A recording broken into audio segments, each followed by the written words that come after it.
Hello, world.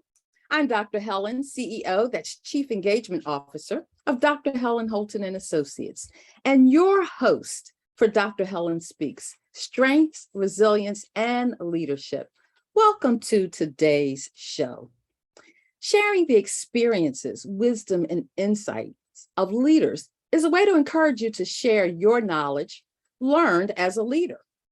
Gabrielle Goodert shared, create space simply to be, and clarity emerges for you to see.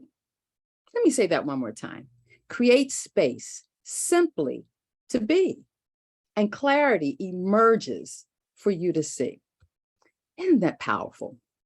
As a strengths, resilience, and leadership coach, the greatest thing I can do is stand in the gap for leaders, especially women leaders like you, who want more for your life and your leadership.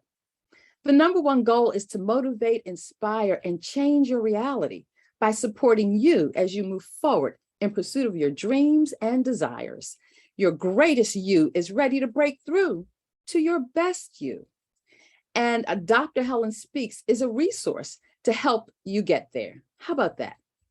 Each week, we explore topics to discover, uncover, and really just help you to level up your leadership by leveraging your strengths. Your strengths are the best of who you are. We are going to help you also to manage weaknesses. We all have them, so don't get bent out of shape about it. And most importantly, to build your resilience that helps you. Resilience is a power that helps you persevere and push through life's distractions, detours, and derailers to your success. Our innovative and heart-centered approach helps you achieve more success, less stress, and greater joy in life. How does success show up? There are three clear ways to measure your success. Number one, an increase in your performance. Secondly, increase in your productivity. And lastly, your prosperity potential, a stronger bottom line. It's an awakening of how to have more of what you want without being worn out in the process of getting it. And so, as your show host, coach, motivator, and convener of leaders, Dr. Helen Speaks is a resource to support you in how to optimize your leadership, life, and legacy. Today, as we continue through the series on seasonal self-care, we're going to go through and talk about sacred spaces.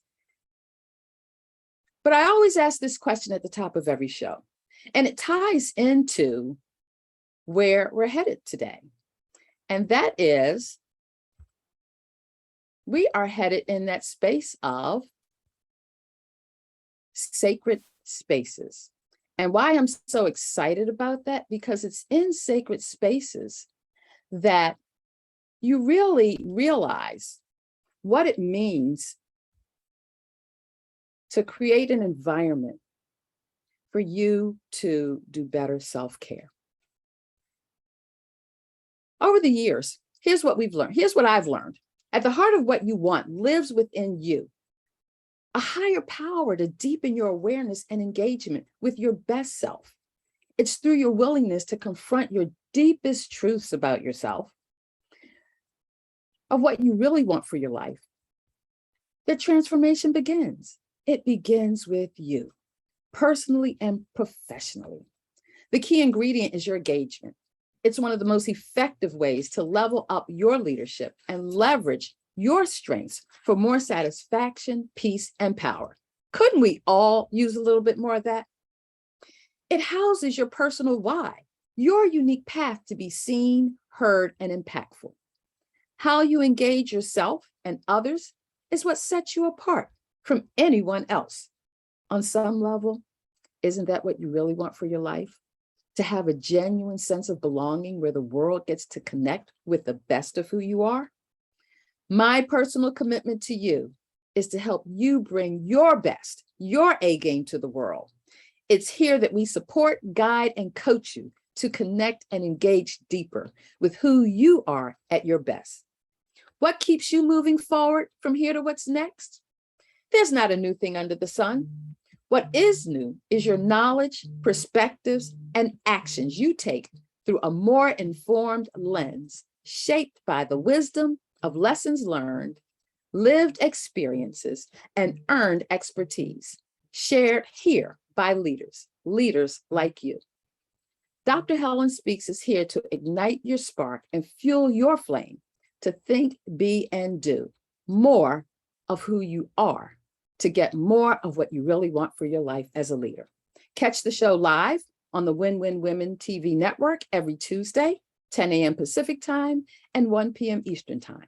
Replays are also available on Roku TV, Amazon Fire, and Apple TV, and starting soon on YouTube.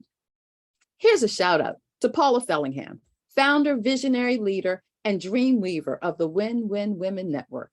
Together, we share, learn, and grow to motivate and inspire your success as a leader. Thank you for being a part of our community. Now, I am super excited today as we continue this journey into seasons of self-care.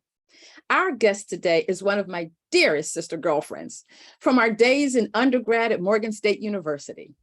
She comes to us today in the third iteration of her life. After 18 years in senior management with the NFL, the Miami Dolphins, the St. Louis Rams, and the Arizona Cardinals, she transitioned to her passion in the nonprofit sector as CEO of the YWCA Metro St. Louis, where she spent 12 years leading this organization, taking it to higher heights, when she decided it's time for me to retire, only to be sought after to fill the position of executive director of the Stewart Trust. And she can share more about that. Adrienne Bracey, an accomplished leader, recognized by Black Enterprise 50 most powerful in sports and 50 most powerful women in business, along with the St. Louis Business Journal of most influential women.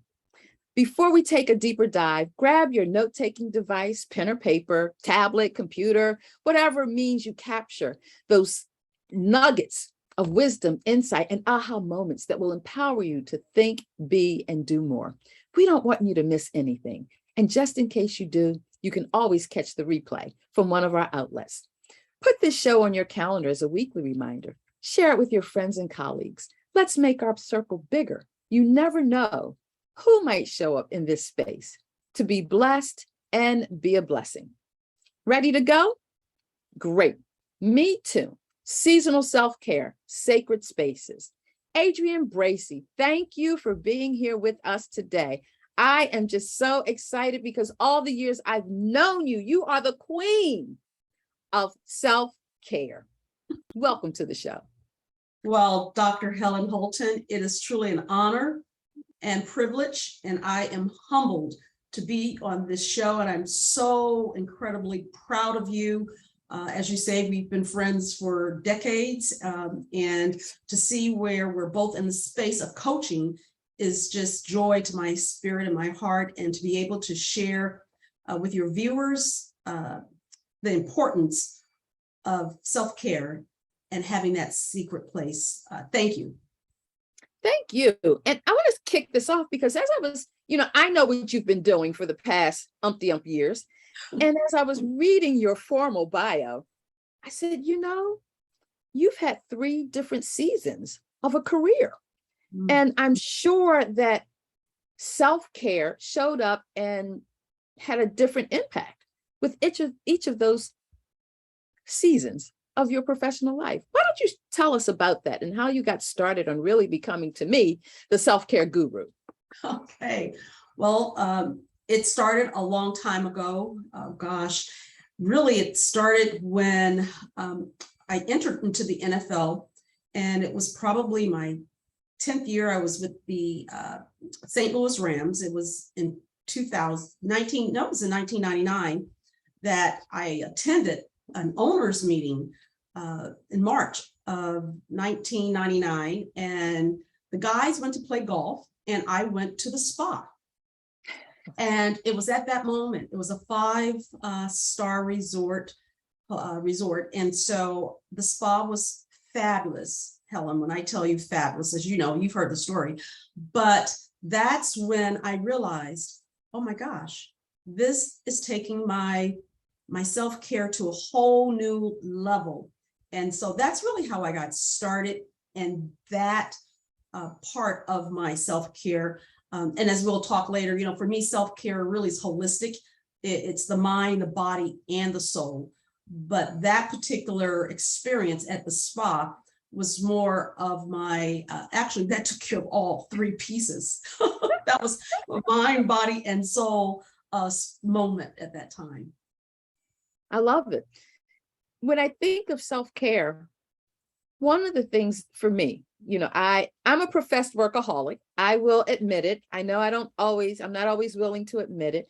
And self-care breaks up all of that focus into just one area of life.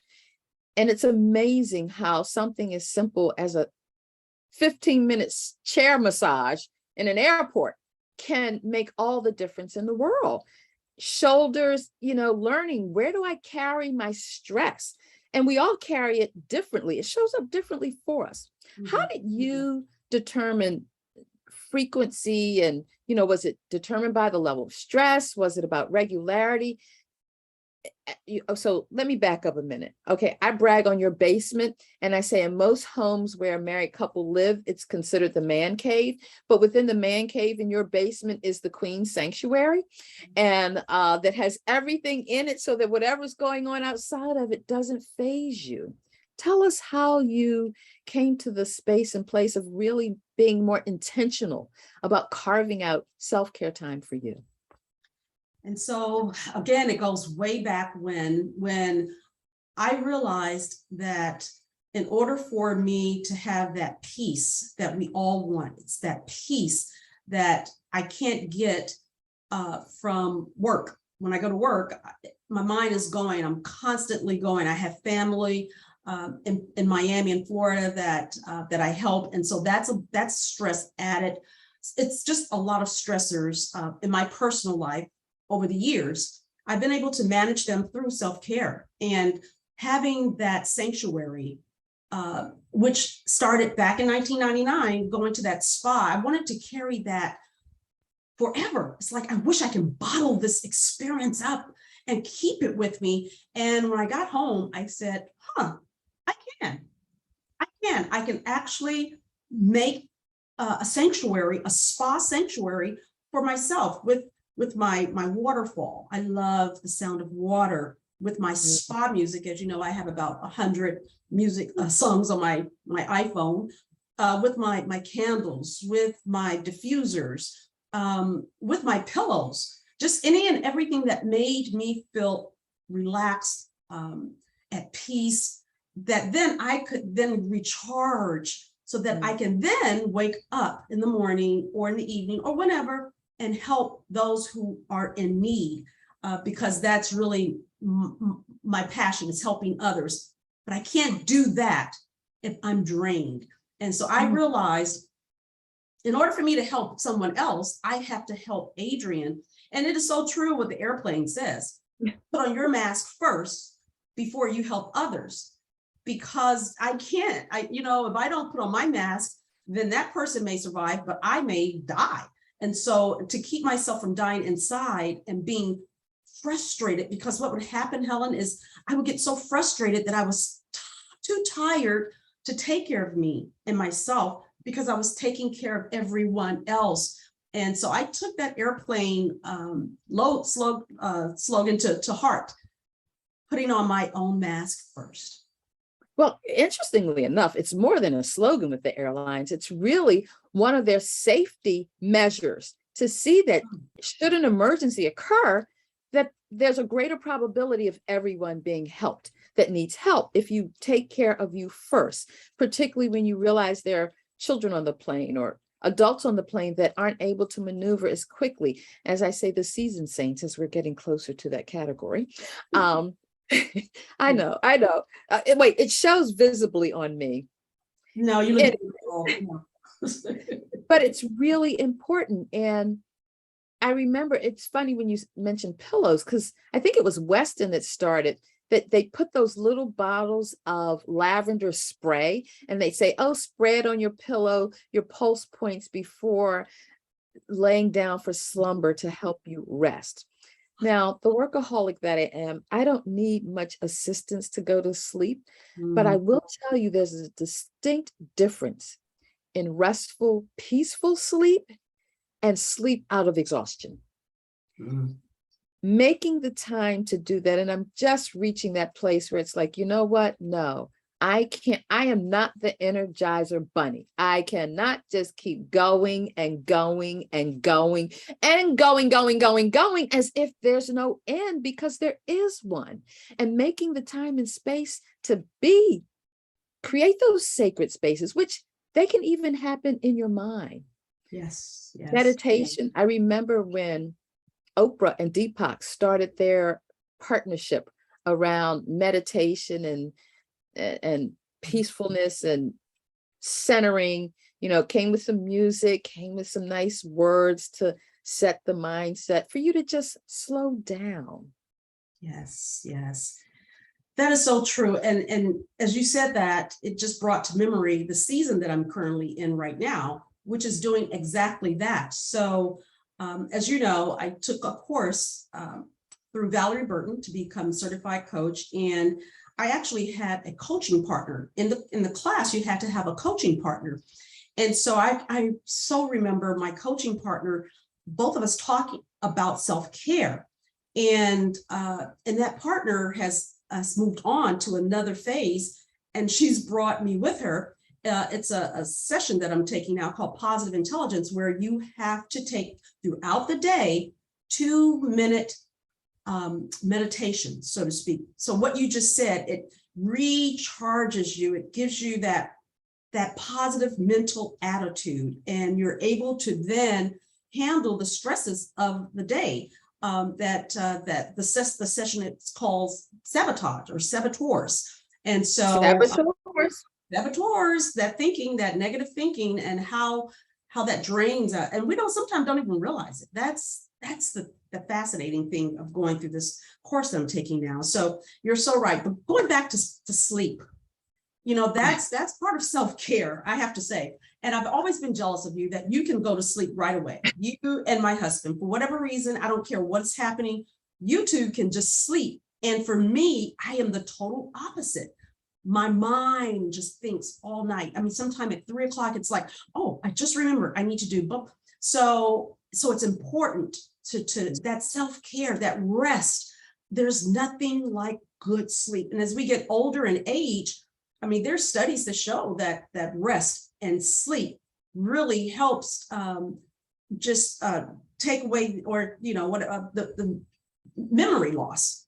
Yeah. And sometimes people feel, wow, I can't remember this or that. It's because we don't have the proper sleep, that self-care. Sleep is critical. And I love your the spray. I have that right by my bedside. I do. It's called lavender. I have one that's lavender, and I have one that's called deep sleep. So both of them. I might need that one. Well, no, I don't need that one, because I think I have a deep sleep that's really deep. Sometimes I don't even know when I'm going into it. Oh, see, it's so jealous. But it's interesting that you talk about that and sleep. I used to sleep with the TV on, and then I can't remember. I decided I needed to break myself of that habit. I read somewhere that the rays that a TV emits interrupts restful sleep. And interestingly enough, now I've got to turn the TV off to really get to that REM level of sleep, because those rays and things will interrupt my sleep.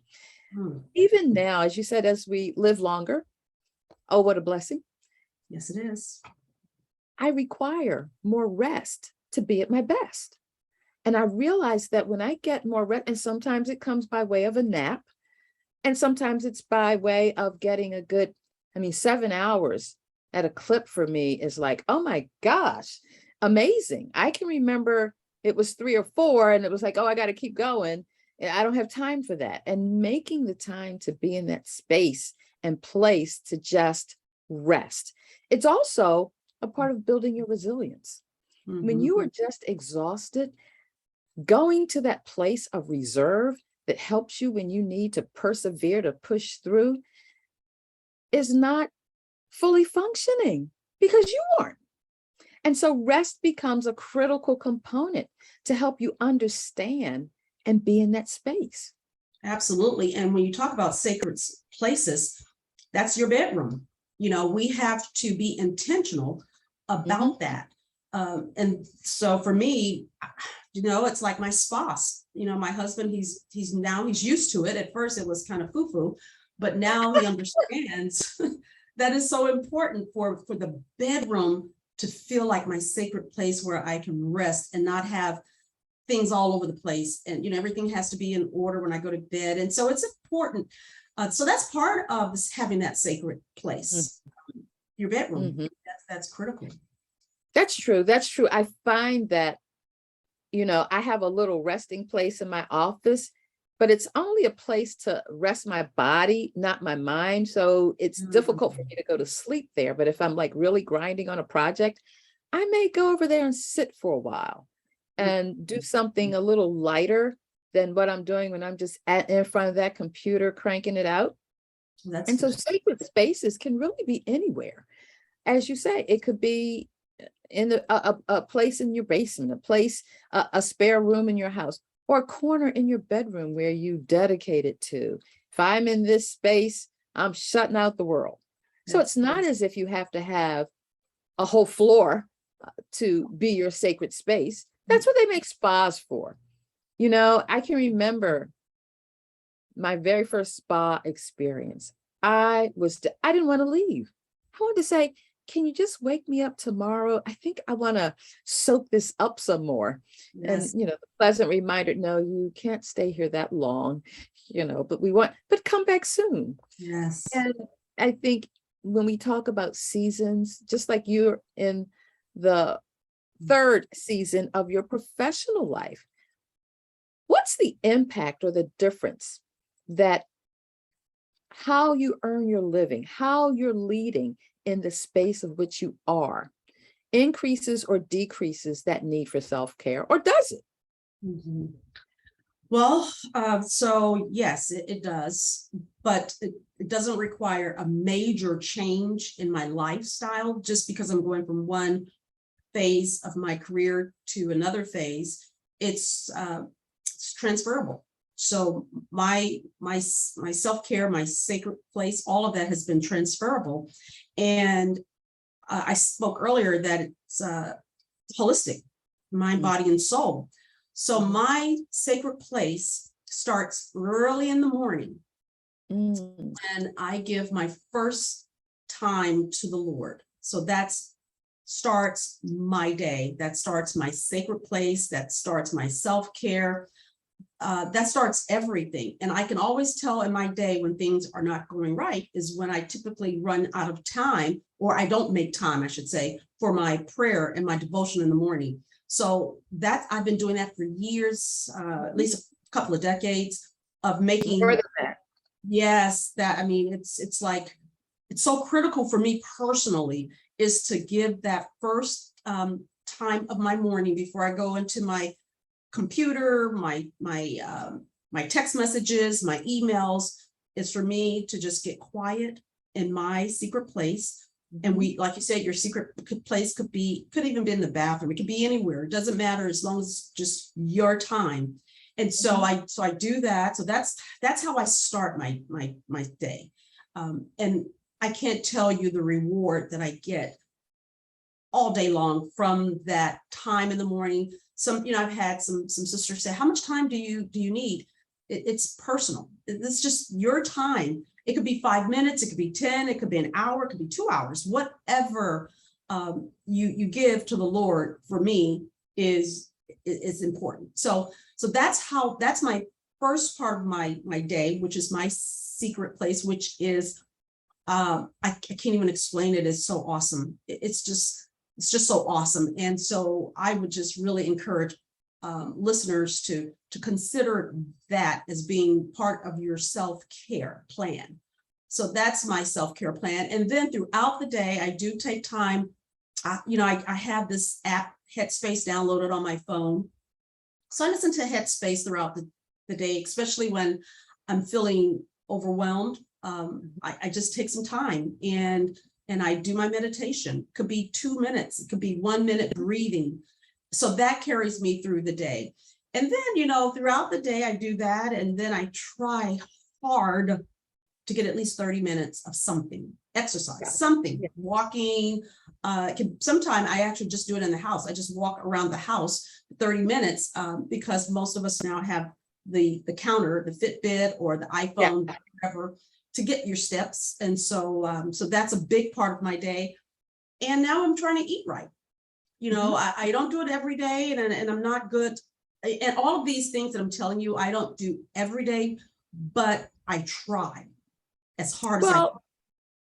And that's the place of where habits, practices, self-care is really a part of building resilience. And so habits, practices, ways of being that you adopt that energize you, that nourish you, that help you feel self-love for you.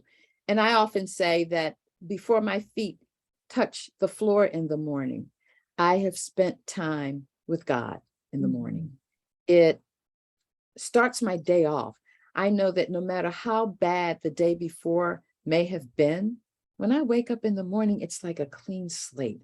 It's fresh, it's new, a chance to start all over again. And I use multiple things. I remember you turning me on to Cindy Trim's book, Commanding Your Morning. Oh my goodness. In fact, I've decided, I think I'm gonna go back and do that again. Great time to just pick that up and help to center me and keep me focused. And, if you can't speak love to yourself and empowerment to yourself, how are you going to share that with the world?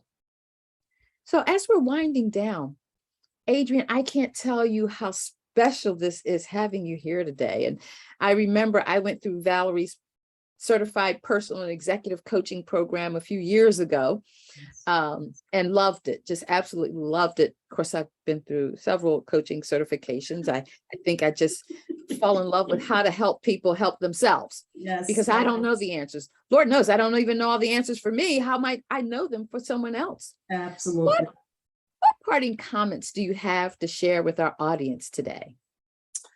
Well, because of time, I'm only going to share something that has helped and worked for me, and I consider part of self-care, which is being a self-aware leader. We've been talking about leadership earlier in your comments earlier, and so if we want to be, and now people are calling, instead of self-awareness, they're saying self-leadership. So that's what I would just say to our listeners is, as we lead others, let's just be that example and take care of ourselves first. And of course, whatever your routine, I would just strongly suggest that you incorporate having that private, quiet time in the morning with, I call him God. Some of us, you may call him a different name, but that higher power is taking control of your morning, as Cynthia would say.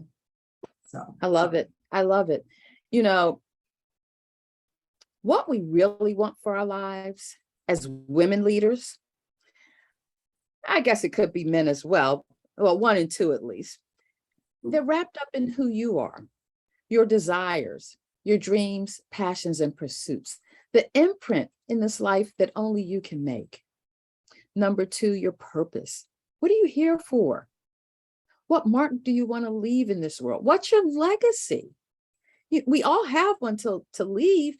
However, let's not wait until we're at death's door before we realize, oh, well, what was it? What did I do? What was memorable that you can pass on to children, village children, mentees, even those you mentor? And thirdly, as I always say, as women, it's your sauciness, that irrepressible spirit of sass that lives within you, that part of you that makes you unstoppable in this life. Keep this in mind. The things that matter most to you are the things that get your attention the most. They represent your unique imprint on the planet. the influence you have on human beings that follow you and what you do. Your influence is tied to your leadership. It's your legacy in motion. It begins with you in your purpose, passions, and pursuit of life. At Dr. Helen Holton and Associates, we work with leaders using a heart-centered approach to help you optimize your strengths, manage weaknesses, and build resilience for more success, less stress, and greater fulfillment in life. Keep coming back for more. Share our show with your friends and colleagues. Who do you know that would appreciate what you're getting from our show? I'm living my best life ever, and I want nothing short of that for you too. And right now, what are you waiting for? Join the community of Dr. Helen Speaks, Strengths, Resilience, and Leadership here on the Win-Win Women TV network, Roku TV, Amazon Fire, and Apple TV. Every Tuesday at 10 a.m. Pacific time and 1 o'clock p.m. Eastern time. We'll be here looking out for you.